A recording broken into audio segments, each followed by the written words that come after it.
Welcome back to the channel. It's your boy Chef D, and I'm here to give you the winning ingredients for your Week 11 final look.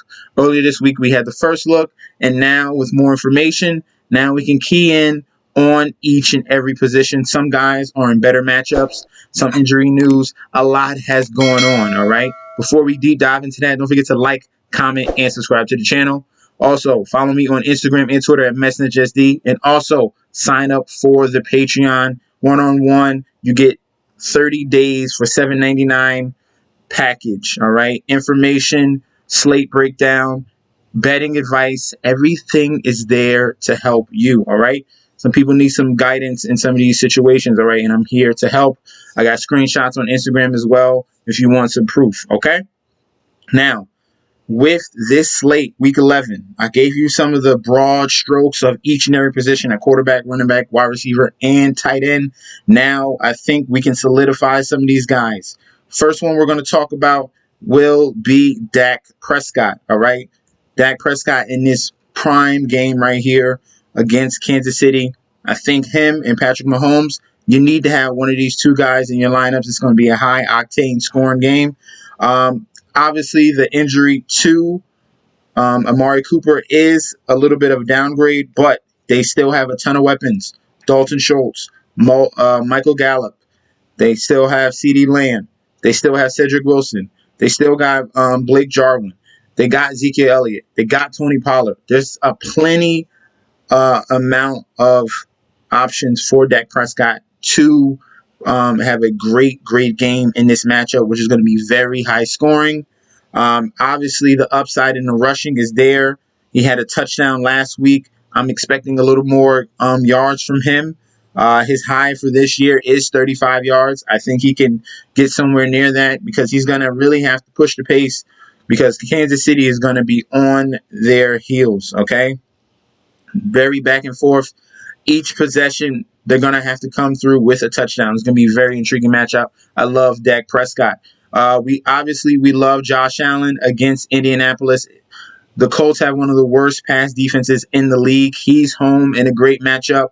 I think he's a top-tier talent at quarterback, so you can go through with at 8,100. He's worth paying up. We got a questionable tag on Lamar Jackson. You got to wait on news for him, but it's a bad matchup against Chicago's defense. Even without Khalil Mack, it's not going to be a back and forth type of affair, even though they can totally expose them through the air. So that's going to be intriguing, but we need further confirmation that Lamar Jackson is going to be in. Kyler Murray is questionable, but he's looking like he's going to play. We're going to see final news on that on Sunday morning, so wait to see on that decision. But it is going to be his first game back. A lot of these quarterbacks on their first game back have struggled. Russell Wilson, Aaron Rodgers, the likes like that, okay? Patrick Mahomes, we love. Dak Prescott, we just spoke about. Let's get into the cheaper guys that I'm really liking. So one of the guys I'm really liking is going to be Justin Fields. If you want to save some salary, I think Justin Fields, he's coming on as of late. He faced the tough Pittsburgh defense. San Francisco looked great the week prior against the Rams, and he was able to use his legs. That's going to be the key, all right? Like how everyone was on the Eagles quarterback, Jalen Hurts, at the end of the season. Justin Fields can be that guy this season, and he should have a very strong finish. Justin Fields is coming to his own, and I think this is a buy signal for Justin Fields, and definitely take advantage of his under $6,000 price because of the rushing upside, and he's getting a little more acclimated with the passing. Him connecting with Darren Mooney is another plus for him. Another cheap guy we're going to look at is going to be Jimmy Garoppolo. With his weapons healthy, obviously they have Jeff Wilson to run the ball. We're going to talk about him later. But this is a prime matchup against Jacksonville. He has a healthy Kittle, Brandon Ayuk, and Deebo Samuel. He has three huge assets to use as receivers, okay? Big matchup problems for Jacksonville. Jimmy Garoppolo has some upside. Definitely can see a game where he can get you 30 fantasy points, somewhat similar to the game against Chicago. then they're going to put their necks on this team. This is going to be a very ugly game. I don't think they can keep up offensively with the 49ers, especially if all three of those guys are clicking. Garoppolo stays away from the turnovers. He's been pretty much an efficient quarterback for his whole entire career. He has a very good winning record. But Jimmy Garoppolo has some upside at 5,600 if you're looking that route as well. Someone else that's going to be very super sneaky. We're going Cam Newton.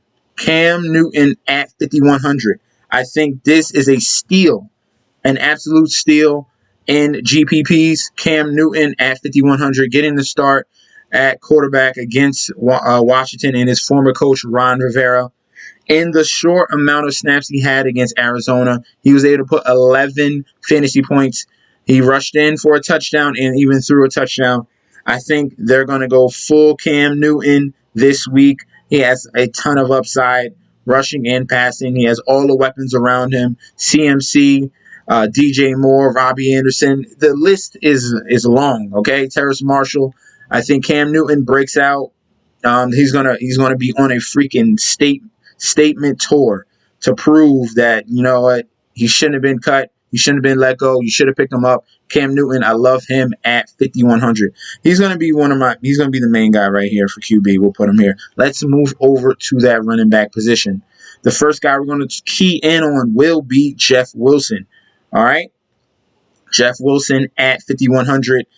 Elijah Mitchell is doubtful. He steps in, and we saw what he was able to do last year. Jeff Wilson was a touchdown vulture, especially in that red zone area. He knows that end zone like this, the back of his hand. I love Jeff Wilson at 5,100. You can start your lineup with Cam, Jeff Wilson, and you have a ton of salary to pay up at other spots. You can still afford CMC. You can get you a top-tier wide receiver and tight end.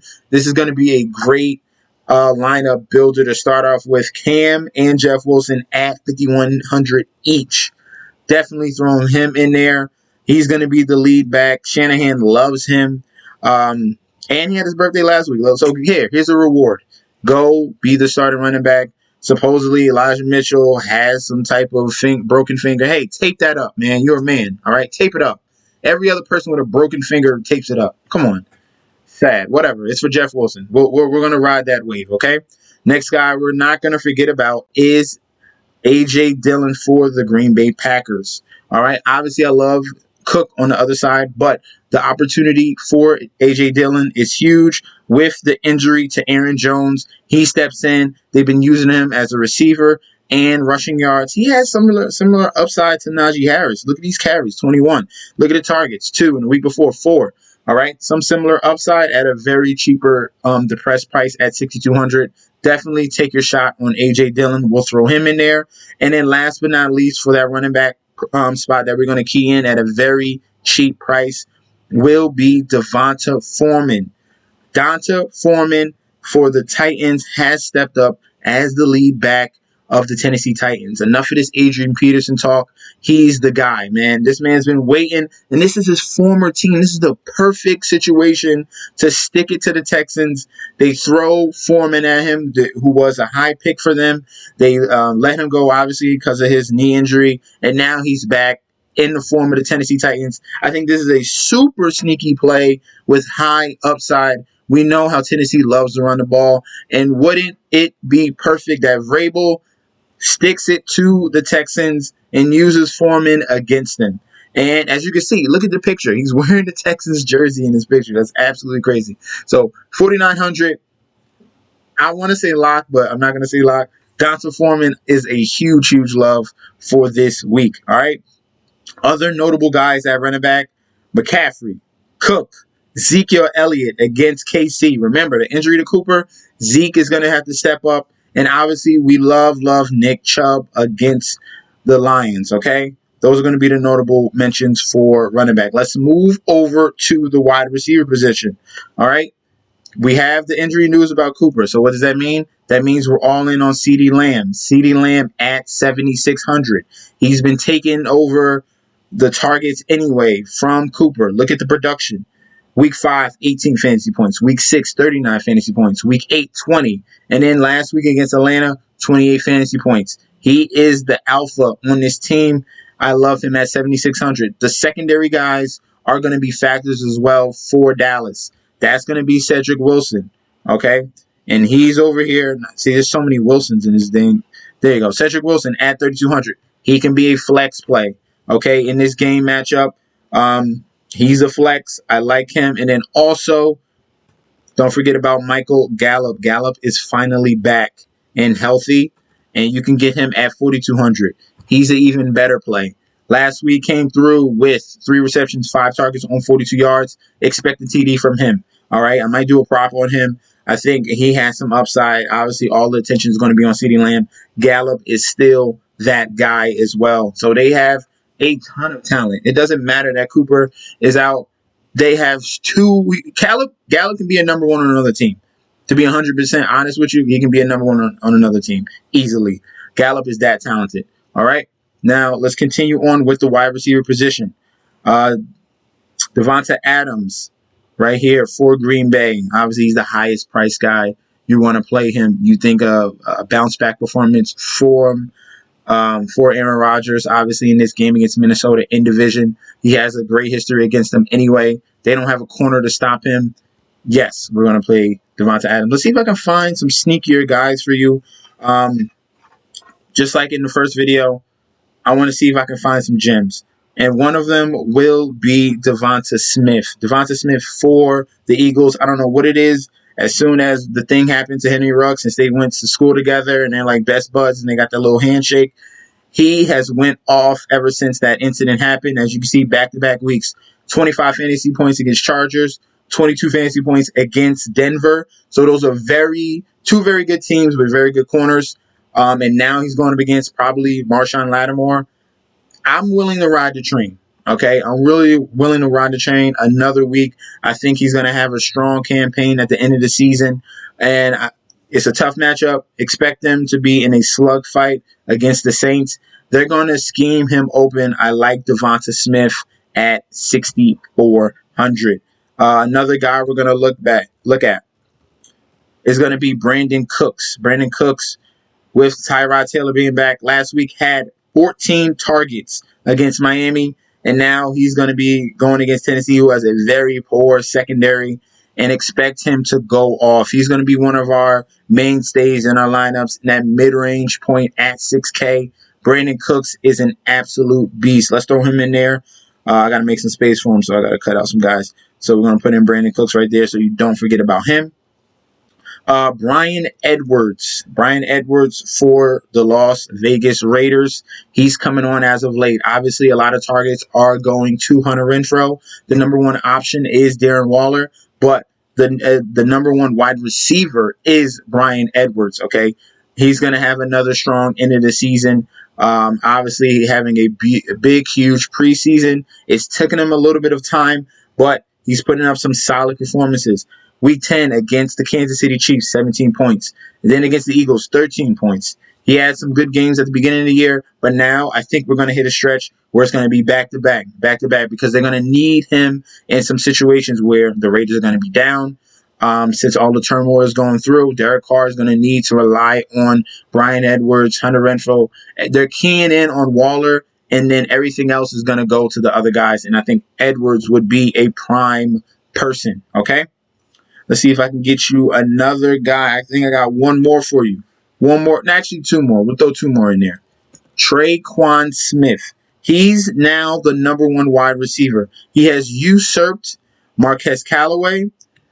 This dude has been a mainstay for the Saints for the last couple years. I think he's finally breaking out now. You saw 7 targets against Tennessee. That was a great game for him because Tennessee has a weak secondary. Eagles have a similar weak secondary. So I see some upside with him. He has touchdowns in 2 out of the last 3 weeks. That's another plus. He's out targeting Marquez Callaway as well. Him and Trevor Siemian have a nice little connection going on. And at 4,400 for me to get a number 1 wide receiver, I'm all in on that. I love some Tre'Quan Smith. And then last but not least will be Darnell Mooney. Mooney for the Chicago Bears, number 11. Like I said, Justin Fields is a very, very sneaky option. At 5,200, this man has breakaway speed. He was able to get 6 targets last week against Pittsburgh and their strong defense. It was able to run the ball as well for another touchdown. That's the kind of upside Darnell Mooney has. He's a freak of nature. The Allen Robinson is in a rear view mirror, and it's all Darnell Mooney. All right, if he's gonna break out the pocket, Justin Fields, he's gonna look for the speedster, and that's Mooney. I love him at 5,200. All right, those are gonna be the key mid-range guys we're gonna key in on, so you can pay up for the other guys like Adams, like Tyreek Hill, like Diggs, like Chase. Okay, all those guys, lock it. All right, so let's key in on these mid-tier and below, and then pay up at the high wide receiver spot with our, 1 or 2 wide receivers that we have, because you get to play for it technically. All right. Last but not least will be the tight end position. We already know about Kelsey. We already know about Kittle. Who else can we go to? All right. I spoke about T.J. Hockenson in the first look. I have some other gems for you. Dalton Schultz, the tight end for the Dallas Cowboys at 4,600. Like I said, we're going to keep poking the bear. Cooper is out. Who are they going to use? They're going to use Dalton Schultz. Before the week of Atlanta, look at the consistency. Week 9 was 5 targets. Week 8 was 7. Week 6 was 6. And week 5 was 8. Wasn't able to get in the end zone, but production was there. All right? Similar to what Dawson Knox was doing at the beginning of the season without the touchdowns. Schultz is getting peppered. He's the extension of the running game. He's getting those mid-range catches from 5 to 10 yards, getting down, and they move the chains. All right, Dalton Schultz is going to be an X factor in this game against Kansas City. All right, do not forget about him. Next, another tight end, another gem I got for you is Cole Kmet. All right, you're hearing a lot of Chicago Bears, man. This Baltimore defense has been a little bit lackadaisical. They're going to be on the road in this game against Chicago. The loss of their leader on the defense can lead to some points on the Baltimore side. So the Chicago Bears are going to have to put up a decent offensive game together. Obviously, they got David Montgomery back, and he's a big bowling ball, and I think they can actually string together some first downs, and everyone can look good. Darnell Mooney, Justin Fields, and now Cole Kmet. Last week was able to get 8 targets on 6 receptions for 87 yards against Pittsburgh. That's a step forward. I think he goes to another level. I think we get a touchdown this week, all right, for week 11. I think Cole Kmet can have a big game this week at 3,400. And then last but not least, I got one more guy for you, and I'm going against my team here, all right? Mike Gesicki, all right? The Jets are very poor against the tight end. Tua Tagovailoa tends to throw to only like 2 people on his offense, and that's Jalen Waddle, who you should play, and that's Mike Gesicki. All right, 7 targets last week, just a weird game. He had no reception, no yards. He had a lot of drops. It was just a very weird game, but the consistency was there. If you look at the week prior, 4 receptions, 8 targets, 54 yards. You see some of the prior weeks, 7 for 8, 8 for 9. That's the type of production you should see from Tua Tagovailoa. The Jets defense is not good, and I expect him to be one of the guys that's going to take advantage, all right, of the game, and they use him in the slot as well. Mike Gesicki is a dual threat, okay? Let me know in that comment section down below if you have some other guys I did not speak about for Week 11. Some guys we should, key in on for the final look. Let me know in that comment section down below. Don't forget to like. Don't forget to subscribe. Also, follow me on Instagram and Twitter at MessageSD, and I'll be back with another video very soon. Good luck, guys, and peace out.